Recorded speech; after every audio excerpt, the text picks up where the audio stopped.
రెడ్డికి డీటెయిల్ చూస్తే హైదరాబాద్లోని ట్యాంక్ బండ్ వద్ద గణనాథుల నిమజ్జనం ప్రశాంతంగా కొనసాగుతుంది. ఖైరతాబాద్ పడా గణేశుడి నిమజ్జనం పూర్తవగా భక్తులు బాయ్ బాయ్ గణేష్ అంటూ గణనాథులకి తుది వీడ్కోలు పలికారు. ఇక మరోవైపు బాలపూర్ గణేశుడి శోభయాత్ర కొనసాగుతుంది. ఇక ఈ క్రమంలో సీఎం రేవంత్ రెడ్డి గణేష్ నిమజ్జనాలను స్వయంగా తిలకించేందుకు సామాన్యుడిలా ఎన్టీఆర్ మార్గ్కు వెళ్లారు. ఇక క్యాన్వై లేకుండా పరిమిత వాహనాలతో ట్యాంక్ బండ్కు వెళ్లిన సీఎం ఎలాంటి ట్రాఫిక్ లెన్స్ లేకుండా క్రెయిన్ నెంబర్ 4 వద్ద నిమజ్జనాలను పరిశీలించారు. అక్కడే ఉన్న జీహెచ్ఎంసీ అధికారులతో మాట్లాడి నిమజ్జనాల ఏర్పాట్లను అడిగి తెలుసుకున్నారు సీఎం రేవంత్ రెడ్డి.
ఇక హైదరాబాద్లోని ట్యాంక్ బండ్ వద్ద గణనాథుల నిమజ్జనం ప్రశాంతంగా కొనసాగుతుంది. అక్కడ నుంచి మరింత సమాచారం అందించేందుకు మా ప్రతినిధి హరీష్ లైవ్లో సిద్ధంగా ఉన్నారు. హరీష్, చెప్పండి, ఖైరతాబాద్ పడా గణేష్ నిమజ్జనం పూర్తయింది. ఇటు బాలాపూర్ గణేష్ నిమజ్జనం కూడా త్వరలో పూర్తవుతుంది.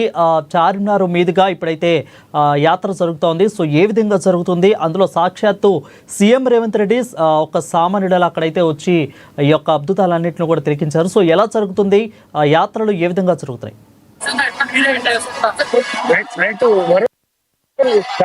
సంబంధించి కూడా ఉదయం నుంచి ఘనంగా కోలాహలంగా జరుగుతూ ఉన్న పరిస్థితి అయితే కనిపిస్తా ఉంది. ప్రధానంగా ఈరోజు ఉదయం నుంచి కూడా మధ్యాహ్నం వరకు సంబంధించి ఏదైతే చిన్న చిన్న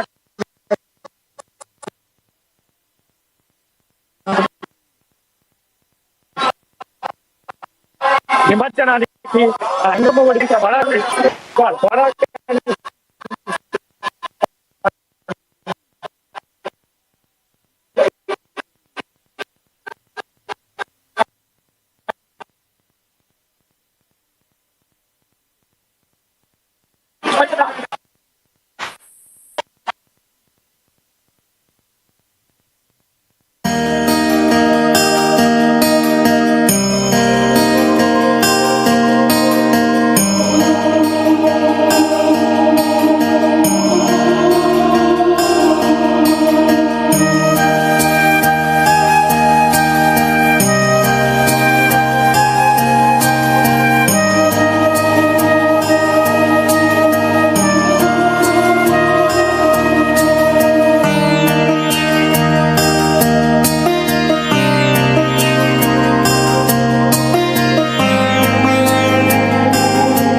రెడికా వినాయక నిమజ్జనాలు ఏ విధంగా నగరంలో కొనసాగుతున్నాయని అప్డేట్ ఇవ్వడానికి మా ప్రతినిధి హరీష్ లైవ్ లో సిద్ధంగా ఉన్నారు. హరీష్, చెప్పండి, ప్రస్తుతం వినాయక నిమజ్జనాలు ఏ విధంగా జరుగుతున్నాయి? యాత్రలు ప్రస్తుతానికైతే కొనసాగుతుంది.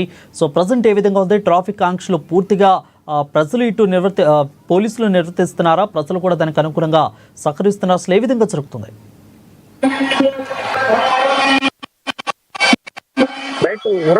ఉదయం నిమజ్జనోత్సవం ఘనంగా జరుగుతా. ఈ రోజు మధ్యాహ్నం కూడా ఖైరతాబాద్ బాలా గణేశుడు నిమజ్జనమైన పరిస్థితి ఉంది. మరి కాసేపట్లో గంగమ్మ చెంతకు బాలాపూర్ చేరుకుంటున్న పరిస్థితి అయితే కనిపిస్తూ ఉంది. మొత్తంగా ఏదైతే మధ్యాహ్నం వరకు సంబంధించి కూడా చిన్న చిన్న